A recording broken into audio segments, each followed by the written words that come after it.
Hi hello friends, എല്ലാ കൂട്ടുകാർക്കും നമ്മുടെ ഇന്നത്തെ എപ്പിസോഡിലേക്ക് സ്വാഗതം കേട്ടോ. അങ്ങനെ രാഹുലും ഗംഗപ്രസാദും കൂടി ജയിലിലിരിക്കുകയാണ്. രാഹുൽ പറയുന്നുണ്ട്, എനിക്ക് മിക്കവാറും നാളെ പരോള് കിട്ടാൻ ചാൻസ് ഉണ്ട്. ഇപ്പോൾ ജയിലിലാണെന്നുണ്ടെങ്കിൽ നമുക്ക് നല്ല നടപ്പൊക്കെ നടന്നതിന് പരോളും അതുപോലത്തെ കുറച്ച് ആനുകൂല്യമൊക്കെ കിട്ടുമല്ലേ. അത് അങ്കിള് പറഞ്ഞാൽ ശരിയാ. എങ്കിലും നാളെ അങ്കിള് പോയിട്ട് അവിടെ ആരാണ് അങ്കിള് ഉള്ളത്? ആ കിരണും കല്യാണിയൊക്കെ അവിടെ സന്തോഷത്തോടെ ഓണം ആഘോഷിക്കണത് കാണേണ്ടി വരില്ലേ? അത് പോവാതിരിക്കണതല്ലേ അങ്കിള് നല്ലത്. അതൊക്കെ ശരി തന്നെയാണ്, അവരെ കാണേണ്ടി വരും. പക്ഷെങ്കിലും എനിക്കെൻ്റെ മോളെയും ഭാര്യനെയും കൊച്ചുമക്കളെയൊക്കെ ഒന്ന് കാണാലോ. അതിനെ വേണ്ടിയിട്ടാണ് ഞാൻ പോണത്. അവിടുത്തെ അവസ്ഥ എന്താണോ എന്തോ. ആ മനോഹരൻ ചിലപ്പോൾ അമേരിക്കയിൽ പോയി കാണുമായിരിക്കും. അവൻ അമേരിക്കയിൽ പോണ മുമ്പ് അവനൊന്ന് പെരുമാറാൻ പോലും എന്നെ കൊണ്ട് സാധിച്ചില്ലല്ലോടാ എന്ന് ചോദിക്കുമ്പോഴേക്കും ഗംഗപ്രസാദ് പറയേണ്ടത്, അങ്കിള് വിഷമിക്കേണ്ട, അവൻ എവിടെയെന്ന് വെച്ചാൽ പോയി രക്ഷപ്പെട്ടെങ്കിലേ, പക്ഷെ തിരിച്ച് അവൻ ഈ നാട്ടിലേക്ക് ഒരു വരവ് വരുമല്ലോ, അന്ന് നമുക്കവനെ തീർത്തേക്കാം. ഇത് ഞാൻ അങ്കിളിന് തരുന്ന വാക്കാണ്. അവന് അമേരിക്ക പോയിട്ടുണ്ടെങ്കിൽ എപ്പോൾ നാട്ടിൽ വന്നിട്ട് കാലിൽ കുത്തുന്നോ ആ സമയത്ത് ഞാൻ അവൻ്റെ കഴുത്തറുത്തിരിക്കും. ഇത് ഞാൻ അങ്കിളിന് തരുന്ന വാക്കാണ് എന്ന് പറയുമ്പോൾ രാഹുൽ പറഞ്ഞടാ, അവനെ പെട്ടെന്നൊന്നും പിടിക്കാൻ പറ്റില്ല. അവൻ ചെന്നായ അത് നാട്ടിലുള്ള ചെന്നായ നമുക്ക് പിന്നെയും പിടിക്കാൻ പറ്റും. കാട്ടിലുള്ള ചെന്നായ നമുക്ക് പിടിക്കാൻ പറ്റും. പക്ഷെ നാട്ടിലുള്ള ചെന്നായേ നല്ല ബുദ്ധിയും വിവരമുള്ള ചെന്നായാണ് എന്ന് പറയുമ്പോഴേക്കും ഗംഗപ്രസാദ് മനസ്സിൽ വിചാരിക്കുകയാണ്, അതേടോ താൻ പറഞ്ഞ ശരി തന്നെയാണ്. അവനെ ചെന്നായ, പെമ്പിളരെ വല വീശി പിടിക്കുന്ന ചെന്നായ എന്ന് പറഞ്ഞിട്ട് പുച്ഛത്തോടെ ഗംഗപ്രസാദ് ഇങ്ങനെ ചിരിക്കാട്ടോ. എന്താ ഗംഗയെന്ന് ചോദിക്കുമ്പോൾ ഒന്നുമില്ല അങ്കിള് പറഞ്ഞു വെച്ച് നോക്കിയിട്ട് ആ മനോഹരനെ കുറിച്ച് ആലോചിച്ച് ഒന്ന് ചിരിച്ചു പോയതാണ് എന്ന് പറയാണ്. പിന്നീട് കാണിക്കണ കാർത്തികനെ, കല്യാണിനെ, കാദംബരിനെയാണ്. അവർ 3 പേര് തിരുവോണമായിട്ട് അമ്പലത്തിൽ തൊഴാൻ വേണ്ടി പോയിരിക്കാട്ടോ. അപ്പോൾ തൊഴുതൊക്കെ കഴിഞ്ഞിട്ട് പൂജാരി ഇങ്ങനെ പ്രസാദം കൊടുക്കുമ്പോൾ പൂജാരി ചോദിക്കേണ്ടേ, അല്ല ഇന്ന് നിങ്ങളുടെ അച്ഛനെ കണ്ടില്ലല്ലോ, സാധാരണ ഓണം അയക്കാനെ ഇവിടെ വരുമെന്നാണ് ഞാൻ വിചാരിച്ചത്, ഇന്നൊക്കെ ആയിട്ട് കണ്ടതേ ഇല്ല, എന്തു പറ്റിയും ചോദിക്കുമ്പോഴേക്കും കല്യാണി പറയണ്ട്, അതോ അച്ഛൻ നിന്നിരുന്ന വീടുണ്ടല്ലോ അവിടെ നിന്ന് അച്ഛന് ഇറങ്ങി കൊടുക്കേണ്ടി വന്നു എന്ന് പറയണം. അയ്യോ അത് കഷ്ടമല്ലോ. അപ്പോൾ ഇപ്പം എവിടെയാണ് കിടക്കണത്? അതിനെക്കുറിച്ച് അറിയില്ല തിരുമേനി, ഏതോ കടത്തിണ്ണയിലാണെന്നാണ് പറഞ്ഞത്. ഓണമായിട്ട് അച്ഛനങ്ങനെ കിടത്തണോ? അല്ല അയാൾക്ക് നല്ല മാറ്റമുണ്ട് എന്ന് പറയുമ്പോഴേക്കും കാദംബരി ചോദിക്കണ്ടേ, അല്ല തിരുമേനി അച്ഛൻ്റെ മാറ്റം എന്ന് പറയുന്നത് ശരി തന്നെ ആയിരിക്കുമോ? അല്ല നമ്മുടെ മുമ്പിൽ അഭിനയിക്കുമായിരിക്കും അച്ഛനിനെ. അയാൾ അഭിനയിക്കല്ലെന്നാ എനിക്ക് തോന്നണത്. പിന്നെ മനുഷ്യരുടെ കാര്യമല്ലേ, അതുകൊണ്ട് ഞാൻ പൂർണ്ണമായിട്ട് ഗ്യാരണ്ടി ഒന്നും പറയുന്നില്ല. പക്ഷെ നല്ല മാറ്റമുണ്ട് അദ്ദേഹത്തിന്. ഇവിടെ ഒന്ന് രാമായണ മാസത്തിലൊക്കെ രാമായണമൊക്കെ വായിക്കുമായിരുന്നു, എല്ലാ ദിവസവും വായിക്കും. രാമായണം ആദ്യമൊക്കെ വായിക്കുമ്പോൾ തെറ്റൊക്കെ പറ്റുമായിരുന്നു. പിന്നീട് നല്ല അടിപൊളിയായിട്ട് രാമായണം വായിച്ചത്, ഒരു അക്ഷരങ്ങൾ പോലും തെറ്റാതെ നല്ല ആത്മാർത്ഥമായിട്ട് നമുക്ക് ആ രാമായണം വായിക്കണ കേൾക്കുമ്പോൾ തന്നെ ഇരുന്ന് കേൾക്കാൻ തോന്നും. അത്ര ഭക്തിയായിട്ടാണ് വിളിച്ചുകൊണ്ടിരുന്നത്. ഞാൻ പറയുകയും ചെയ്തു, അടുത്ത പ്രാവശ്യം രാമായണ മാസത്തിന് നിങ്ങൾ തന്നെ ഇവിടെ രാമായണം വായിക്കുമെന്ന് പറയുകയും ചെയ്തപ്പോൾ ശരി നോക്കട്ടെ, ജീവനോടെ ഉണ്ടെങ്കിൽ വരാമെന്ന് പറഞ്ഞ് സമ്മതിച്ചതുമാണ്.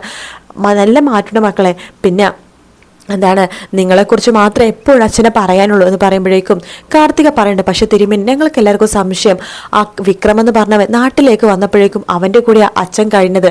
അതെനിക്കറിയാം. നിങ്ങളുടെ അച്ഛൻ അവസാനം ഇവിടെ വന്ന് കാണാൻ വന്നപ്പോഴേക്കും എന്നോട് പറഞ്ഞിരുന്നു, മക്കളെ അത് ഉപദ്രവിക്കുന്ന ആൾക്കാർ സ്വന്തം മക്കളാണെങ്കിൽ തന്നെ അവരെ കൊല്ലാൻ വല്ല പ്രതിവിധിയോ മാർഗമോ ഉണ്ടോയെന്ന്. മാത്രമല്ല അവിടെ കഴിയണത് നിങ്ങൾക്കിതിൽ ആപത്ത് വരുമെന്ന് പേടിച്ചിട്ടാണ് അച്ഛൻ വിക്രത്തിൻ്റെ കൂടെ കഴിയുകയും ചെയ്തത്. അതൊക്കെ എന്നോട് പറഞ്ഞായിരുന്നു.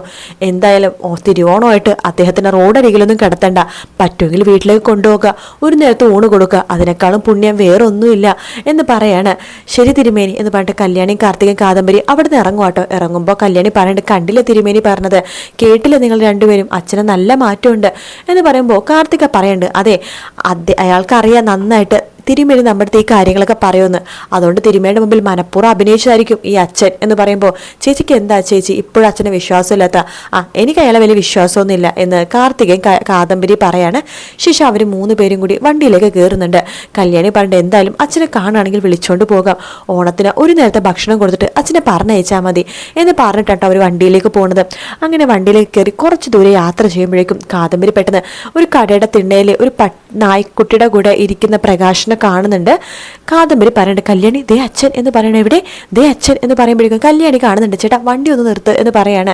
ശേഷം കല്യാണിയും കാദംബരിയും കാർത്തികയും അവിടെ എങ്ങോട്ട് ഇറങ്ങുവാണ്. പ്രകാശിൻ്റെ അടുത്തേക്ക് പോകുന്നുണ്ട്. പ്രകാശൻ സന്തോഷത്തോടെ എഴുന്നേക്കാണ്.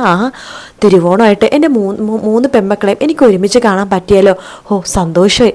അല്ല 3 പേരും അമ്പലത്തിൽ പോയിട്ട് വരുവാണോ? അതേ അച്ഛാ. അല്ല അച്ഛന് നല്ല രാത്രി ഇവിടെയാണോ കിടന്നത്? അതേ മക്കളെ. അല്ല അച്ഛൻ അങ്ങോട്ട് കൂടെ വാ.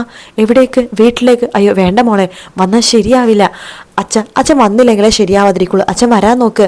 അയ്യോ അവിടെയുള്ളവർക്കൊന്നും ഇഷ്ടമില്ല മോളെ, ഞാൻ വരുന്നില്ല, തിരുവോണമായിട്ട് നിങ്ങളെ കാണാൻ പറ്റില്ല, അതെന്നെ മതി, അച്ഛൻ വന്നേ എന്ന് പറഞ്ഞിട്ട് കല്യാണി വിളിക്കുകയാണ്. അങ്ങനെ കല്യാണി നിർബന്ധിച്ച് പ്രകാശനെ വണ്ടിയിലേക്ക് കയറ്റുവാട്ടോ.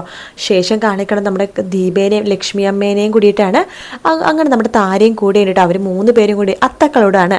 അപ്പം ലക്ഷ്മി പറയുന്നുണ്ട്, ദീപേ കല്യാണി മോള് അത്തക്കളത്തിൻ്റെ അതൊക്കെ വരച്ച് വെച്ചുകൊണ്ട് നമുക്ക് ഇട്ടാൽ മാത്രം മതി, എളുപ്പമുണ്ടല്ലേ? അതെ മോള് രാവിലെ എഴുന്നിട്ട് കോലം പോലെ വരച്ച് വെച്ചിട്ടുണ്ടായിരുന്നു, അത്തക്കളത്തിൽ ഏതൊക്കെ പൂ എവിടേക്ക് ഇടുന്നുണ്ട്, അത് നമുക്ക് എളുപ്പമുണ്ട് എന്ന് പറയാണ്. അങ്ങനെ ഒരു അത്തക്കളത്തിന് പൂവൊക്കെ ഇടുന്ന സമയത്ത് അവിടെ അത് നോക്കിക്കൊണ്ടിരിക്കുകയാണ് നമ്മുടെ രതീഷും കിരണും കൂടി സന്തോഷത്തോടെ ഇങ്ങനെ തോളത്ത് കയറ്റി ഇങ്ങനെ നോക്കിക്കൊണ്ടിരിക്കുക. ആ സമയത്താണ് അവിടേക്ക് കാറ് വരുന്നത്. ദേ അവരെത്തിയല്ലോ എന്ന് പറയുന്നുണ്ട്. അങ്ങനെ കല്യാണിയാണ് ആദ്യം വണ്ടിയിൽ നിന്ന് ഇറങ്ങുന്നത്. തൊട്ടു പിന്നാലെ കല്യാണി പ്രകാശിനെ ഇറക്കുന്നുണ്ട്. അത് കാണുമ്പോൾ ലക്ഷ്മിയും അതുപോലെ തന്നെ ദീപയൊക്കെ അവിടെ എഴുന്നേക്കുവാട്ടോ ദേഷ്യത്തോടു കൂടി തന്നെ. കല്യാണി പറഞ്ഞിട്ട് അച്ഛ വാ അച്ഛ എന്ന് പറഞ്ഞ് വിളിക്കുകയാണ്. ശേഷം കാർത്തികൻ കല്യാണിയും അതുപോലെ തന്നെ കാദംബരിയും കൂടി പ്രകാശിനെയും കൂട്ടിക്കൊണ്ട് അവിടേക്ക് വരുമ്പോഴേക്കും രതീഷ് എടുത്ത വായിക്ക് ചോദിക്കേണ്ടത്, അല്ല നിങ്ങൾ 3 പേരും കൂടി ഇവിടെ നിന്ന് അമ്പലത്തിലേക്കാണല്ലോ പോയത്, അല്ല പിന്നെ എങ്ങനെ ഈ കടുവനെയും കൂട്ടിക്കൊണ്ട് വന്നത് എന്ന് ചോദിക്കുകയാണ്. അത് കേൾക്കുമ്പോൾ കല്യാണിക്ക് ചെറിയ ദേഷ്യമൊക്കെ വരുന്നുണ്ട്. ശേഷം ദീപ പറയേണ്ടത്, എന്തിനാ മോളെ നല്ലൊരു ദിവസമായിട്ട് ഇയാളെയും കൂട്ടിക്കൊണ്ടിങ്ങോട്ട് വന്നത് എന്ന് പറയുമ്പോൾ ലക്ഷ്മി പറയേണ്ട, അതെ എന്തിനാ മോളെ കല്യാണി നിനക്ക് എത്ര പ്രാവശ്യം പറയണം ഇയാളെ കൂട്ടരുതെന്ന്, ഇയാളെ കൂടെ നിന്നിട്ട് ചതിക്കാനാണ് നോക്കണത്, അത് നിനക്ക് മനസ്സിലായില്ലേ മോളെ? പ്ലീസ് അമ്മമാരെ നിങ്ങൾ ഇന്നത്തെ ദിവസം ഒന്നും പറയല്ലേ, അച്ഛനൊരു നേരത്തെ ഭക്ഷണം കൊടുക്കാൻ വേണ്ടിയിട്ടാണ് ഞാൻ വന്നത്, അച്ഛൻ ആവശ്യപ്പെട്ടൊന്നല്ല ഞങ്ങളെ കൂട്ടിക്കൊണ്ടതാ, അമ്പലത്തിൽ നിന്ന് വരുന്ന വഴിക്ക് കടത്തിണ്ണയിൽ ഇരിക്കുകയായിരുന്നു, അയാൾ മനഃപൂർവ്വം ഇരുന്നതാ നിങ്ങളെ കാണാൻ വേണ്ടി, നിങ്ങൾ അമ്പലത്തിൽ പോകുന്നൊക്കെ അയാൾക്ക് അറിയാവേ, ഇയാളെ പഠിച്ച കളനാ, അതുകൊണ്ട് ആ വിക്രം ജയിലിൽ നിന്ന് ഇറങ്ങിയപ്പോൾ അവനെ കൂട്ടിക്കൊണ്ട് വീട്ടിലേക്ക് കൊണ്ടുപോയത്, അവനായിട്ട് കാര്യങ്ങളൊക്കെ ഡിസ്കസ് ചെയ്ത് നിങ്ങൾ ഇല്ലാതാക്കാൻ വേണ്ടി, അല്ലെങ്കിൽ നിങ്ങൾ അന്ന് പ്ലോട്ട് കാണാൻ പോയ സമയത്ത് തന്നെ അവൻ അവിടെ എത്തുന്നത് എങ്ങനെയാ ഇയാൾ പറഞ്ഞു കൊടുത്തിട്ടായിരിക്കും എന്ന് ലക്ഷ്മി അമ്മ പറയുമ്പോഴേക്കും പ്രകാശം പറഞ്ഞ, അയ്യോ ലക്ഷ്മി അങ്ങനെയൊന്നും പറയല്ലേ, എൻ്റെ മനസ്സാ വാച ഞാൻ അറിയാത്ത കാര്യമാണ്, ഞാനത് അമ്പലത്തിൽ പോയിട്ട് തിരിച്ചു വന്നപ്പോഴേക്കും വിക്രത്തിനെ കണ്ടില്ല, പിന്നീട് അവൻ വരികയും ചെയ്തു, പക്ഷെ എനിക്ക് അറിയില്ലായിരുന്നു ഒന്നും എന്ന് പറയണം. ദീപ പറയുന്നുണ്ട്, കല്യാണി എന്നാലും ഇയാൾ എന്തിനാ കല്യാണി വിളിച്ചുകൊണ്ടത്, ഒരു നേരത്ത് ഊണ് കൊടുക്കണമെന്നുണ്ടെങ്കിൽ ഇവിടെ നിന്ന് ഊണ് കെട്ടി നിനക്ക് കൊണ്ടേ കൊടുത്താൽ പോരെ എന്ന് പറയാണ്. അമ്മേ ദൈവത്തെ ഓർത്ത് ഒന്നും മിണ്ടല്ലേ, ഒന്ന് ഓണമല്ലേ, അതുകൊണ്ട് ഇന്ന് ആരും പരസ്പരം വഴക്കൊന്നും ഉണ്ടാക്കല്ലേ എന്ന് പറയാണ്. ആ സമയത്ത് കിരൺ പറയണ്ട, എന്തായാലും വന്നതല്ലേ അമ്മേ, ഓണസദ്യയൊക്കെ ആഘോഷിച്ചു, ഓണമൊക്കെ കഴിച്ച് ഓണസദ്യയൊക്കെ കഴിച്ചിട്ട് പോയാൽ മതി എന്ന് പറയാണ്. എന്തെങ്കിലും ആവട്ടെ നിങ്ങളിഷ്ടം പോലെ ചെയ്യ് എന്ന് പറയുമ്പോഴേക്കും നമ്മുടെ രതീഷ് പറയണ്ട് ശാന്തമ്മ ചേച്ചിയെടുത്ത്, ചേച്ചി ഇന്നേ ഓണസദ്യ വെക്കുമ്പോഴേ ആദ്യം ഇയാൾ കടുവൊക്കെ കൊടുത്തിട്ട് ബാക്കി കഴിച്ചാൽ മതി കേട്ടോ, അല്ലെങ്കിൽ ചിലപ്പോൾ ഇയാൾ എന്തെങ്കിലുമൊക്കെ ചേർക്കും എന്ന് പറയാണ്. കല്യാണി പറയണ്ട, രതീഷ് ഏട്ടാ പ്ലീസ് ഇങ്ങനെയൊന്നും പറയല്ലേ, അച്ഛനെ വിഷമമാകും, കല്യാണി നടക്കാൻ പോകുന്ന കാര്യമാണ് ഞങ്ങൾ പറഞ്ഞത്, അച്ഛ ഇതൊന്നും കേട്ട് അച്ഛൻ വിഷമിക്കണ്ട കേട്ടോ എന്ന് പറയാണ്. മക്കളെ ഞാൻ അകത്ത് കയറുന്നില്ല, ആകെ മുഷിന് നാറിയിരിക്കുക എന്ന് പറയുമ്പോൾ കിരൺ ചോദിക്കേണ്ട, അല്ല നിങ്ങൾ നന്നായിട്ട് ക്ഷീണിച്ചല്ലോ, ഒന്നും കഴിച്ചൊന്നുമില്ലേ? അല്ല മക്കളെ ഞാൻ ഒരു നേരമൊക്കെ കഴിക്കാറുണ്ട് എന്ന് പറയാണ്. അച്ഛൻ പോയിട്ട് കുളിച്ച് റെഡിയായിട്ട് വാ, ഞാൻ പല്ലൊന്നും തേച്ചില്ല മോളെ, അതിനെന്താ, പിന്നെ ആ പുറത്ത് ബ്രഷും പേസ്റ്റും ഒക്കെ ഉണ്ട്, അച്ഛൻ പല്ലൊക്കെ തേച്ച് കുളിച്ച് റെഡിയായിട്ട് വാ, ഞാൻ ഡ്രസ്സ് എടുത്ത് വെക്കാം എന്ന് പറയാണ്. ശേഷം പ്രകാശനെ കൂട്ടിക്കൊണ്ട് കല്യാണി അകത്തേക്ക് കയറി പോവാണ്.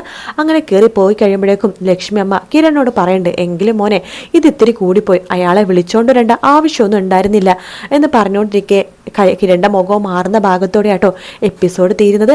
വീഡിയോ ഇഷ്ടപ്പെടുകയാണെങ്കിൽ ലൈക്ക് ചെയ്യാനും സബ്സ്ക്രൈബ് ചെയ്യാനും കമൻറ്റ് ചെയ്യാനും മറക്കല്ലേ. മറ്റൊരു വീഡിയോ കാണാം. Take care, bye bye.